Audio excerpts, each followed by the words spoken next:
उसका हिंदी में अनुवाद बताएं तो।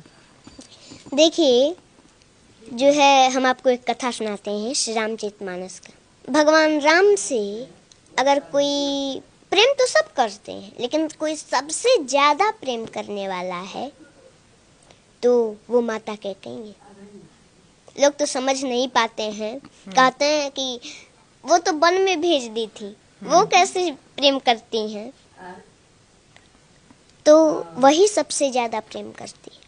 वो वन में भेजी थी तो भगवान राम को दिए हुए वचन को पूरा करने के लिए वो वन में भेजी थी। वही सबसे ज्यादा प्रेम करने वाली।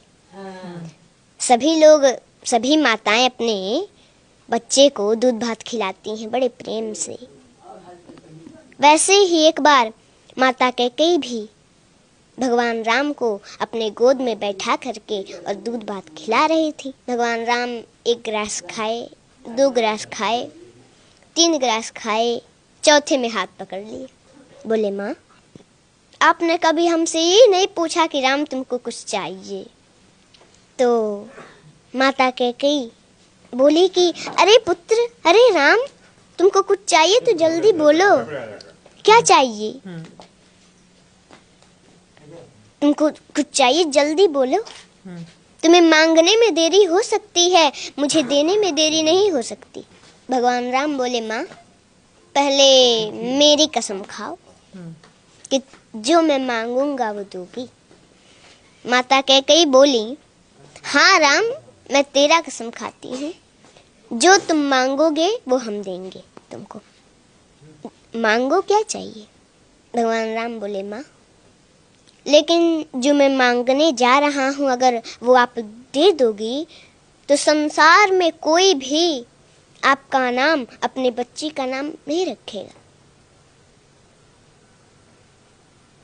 तो कैकेयी माता बोली, मुझे मंजूर है राम, बताओ ना क्या चाहिए।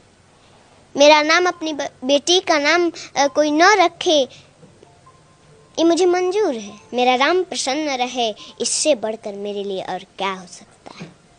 भगवान राम बोले, माँ, लेकिन जो मैं मांगने जा रहा हूँ अगर आप दे देंगी तो संसार में आपका अपजस होगा। माता कैकेयी बोली, मुझे जस मिले, मेरा राम प्रसन्न न रहे तो वो जस मुझे नहीं चाहिए, मुझे अपजस मंजूर है। भगवान राम के आंखों में आंसू आ गए। बोले, माँ, लेकिन जो मैं मांगने जा रहा हूँ वो आप दे देंगी ना तो कदाचित आपको वैधव्य जीवन भी देखना पड़ सकता है। माता कैकेयी जब ये सुनी मौन हो गई। आप ही बताइए, कोई भी भारतीय स्त्री हो तो उसको ये बात तो खटकती है। मौन हो गई माता कैकेयी। थोड़ी देर मौन रही, फिर कुछ देर के बाद बोली, राम, मुझे कदाचित वैधव्य जीवन ही क्यों ना देखना पड़े, वो भी मुझे मंजूर है। बताओ तुम्हें क्या चाहिए। भगवान राम बोले, माँ, एक समय ऐसा आएगा, मेरा विवाह होगा, मैं फिर अयोध्या आऊंगा और उस समय हमारे लिए आपको 14 वर्षों का वनवास मांगना पड़ेगा। जब कैकेयी माता वनवास सुनी तो तुरंत धड़ाम से गिर पड़ी, जमीन पर बेहोश हो गई। भगवान राम ने जल से छींटा मारे तो कुछ देर के बाद होश आया। उठ के बैठी, थोड़ी देर मौन है, फिर बोली, राम, रो रही हैं। बोली, राम, देखो, मुझे अपजस भी मंजूर है, मेरा नाम, अपनी बेटी का नाम संसार में कोई न रखे ये भी मंजूर है। कदाचित तो ना देखना पड़े वो भी मुझे मंजूर है, लेकिन मेरा राम मुझसे दूर रहे ये मुझे कदाचित मंजूर नहीं है। राम, मैं तुम्हारे बिना 1 मिनट नहीं रह पाती। तुमने 14 वर्ष सोच भी कैसे लिया राम? ये वरदान वापस ले लो, मैं नहीं दूंगी, मैं नहीं दे सकती है वरदान। भगवान राम बोले, माँ, आपको ये वरदान देना होगा क्योंकि आपने हमारी कसम खाई है, और अगर मैं बन नहीं गया तो सरभंग ऋषि की जो है मांस गल चुके हैं, बस हड्डियां बची हैं जो कि अब सूख रही हैं। माता सेवरी, उनको हमारा दर्शन कैसे होगा माँ? उनको बन जाना पड़ेगा।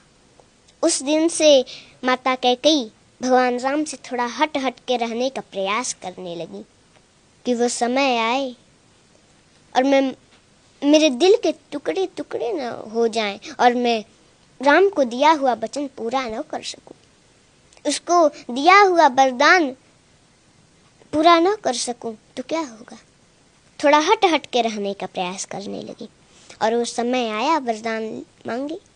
पहले तो भगवान राम को सूचना मिला था कि उनका राज्याभिषेक होने वाला है, लेकिन प्रसन्नता मयान गताभिषेकतस्तथा न ममले वनवास दुःखत मुखाम्बुजश्री रघुनंदनस्य मे सदास्तु सा मंजुल मंगल प्रदा।